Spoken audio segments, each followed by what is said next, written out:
Salam Nusantara. Teman-teman yang berbahagia, pada hari ini saya ingin bercerita satu hal yang sangat reflektif berkenaan dengan arsitektur politik Indonesia atau politik Pancasila. Banyak orang gundah gulana terhadap begitu penetratifnya kapital dalam tradisi politik 20 tahun terakhir. Padahal para pendiri republik sudah memberikan satu gambaran yang sangat jelas soal arsitektur politik Pancasila atau politik Indonesia, yaitu satu arsitektur yang nanti bisa disebut sebagai Majelis Permusyawaratan Rakyat. Berbeda dengan bangsa lain, berbeda dengan negara lain, yang disebut dengan Majelis Permusyawaratan Rakyat adalah satu bentuk bangunan politik yang tidak sekedar dideteksi, didominasi, dan diisi oleh mereka yang berasal dari pasar atau partai politik. Artinya, kalau orang bertanya dan resah karena dominan kapital, para pendiri republik sudah memberikan jawaban bahwa di Indonesia, kapital itu tidak bisa leluasa karena desain politiknya adalah desain berbasis pada 3 kamar yang berbeda. Jadi di dalam kamar MPR itu ada kamar perwakilan yang berasal dari partai politik atau pasar, yang disebut dengan DPR misalnya kalau sekarang. Yang kedua, kamar mewakili apa yang disebut dengan kamar utusan golongan. Kamar utusan golongan ini sebenarnya adalah resum dari mereka yang berasal dari kebijaksanaan dan kecerdasan. Kebijaksanaan itu diwakili oleh mereka yang menjadi ketua-ketua asosiasi profesi. Mereka-mereka yang menjadi raja atau kepala suku, dan juga mereka-mereka yang menjadi ketua-ketua organisasi. Jadi, seseorang yang menjadi kepala suku tertentu, seseorang yang menjadi raja tertentu, seseorang yang menjadi kepala organisasi tertentu, ex officio menjadi wakil rakyat tanpa harus melalui pemilu sebagaimana yang diikuti oleh calon dan wakil partai politik. Sebab otomatis orang yang menjadi ketua Muhammadiyah misalnya, tidak mungkin lolos mengikuti pemilu yang liberal karena memang pada dirinya tidak melekat kapitalisme yang seperti dimiliki oleh para wakil rakyat yang berasal dari partai politik.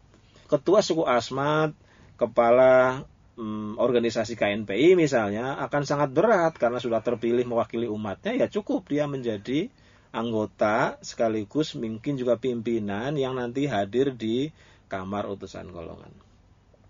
Yang ketiga itu adalah kamar utusan teritorial atau utusan daerah. Kita tahu bahwa di dalam pikiran para pendiri republik, Indonesia itu tidak sekedar pulau-pulau yang dihuni oleh manusia, oleh voters. Ada ribuan pulau yang kosong, ada wilayah termasuk lautan dan udara yang kosong, yang itu menjadi wilayah Indonesia. Dan karena ia wilayah Indonesia, dia juga harus dibangun agar ia tidak diambil oleh bangsa dan negara lain. Maka di situ harus diwakili, dan biasanya wakil-wakil itu bisa diambil dari orang-orang yang cendekia, orang-orang yang wise, bijaksana, dengan harapan dia juga tulus ikhlas mewakili teritorial itu dalam membangun. Kalau konfigurasi trikameral ini dijadikan dengan sifat sikap konstitusionalisme, para pendiri republik sangat yakin tidak akan ada dominasi satu kelas, satu kekuatan kapital atas kelas-kelas yang lain. Maka asumsinya kalau 900 anggota MPR, hanya 300 berasal dari kelas pasar atau partai politik, 300 berikutnya berasal dari utusan golongan, 300 berikutnya berasal dari utusan daerah. Maka asumsinya mereka yang sangat kaya walaupun menjadi anggota DPR tidak akan bisa mendominasi mereka-mereka yang mewakili utusan golongan, apalagi dengan mereka-mereka yang mewakili utusan daerah. Sebab konfigurasinya menjadi imbang dan koalisi-koalisinya menjadi sangat bersifat konsensual, bukan kontrak. Sayangnya akhir-akhir ini kita telah melupakan konfigurasi dan arsitektur politik Pancasila itu dan merubahnya secara membabi buta menjadi bicameral atau 2 kamar. Yang itu pun hari ini tetap berasal dari pasar. DPR berasal dari partai politik dan tentu saja pasar. DPD, Dewan Perwakilan Daerah, juga dipilih dari mereka yang memiliki kapital.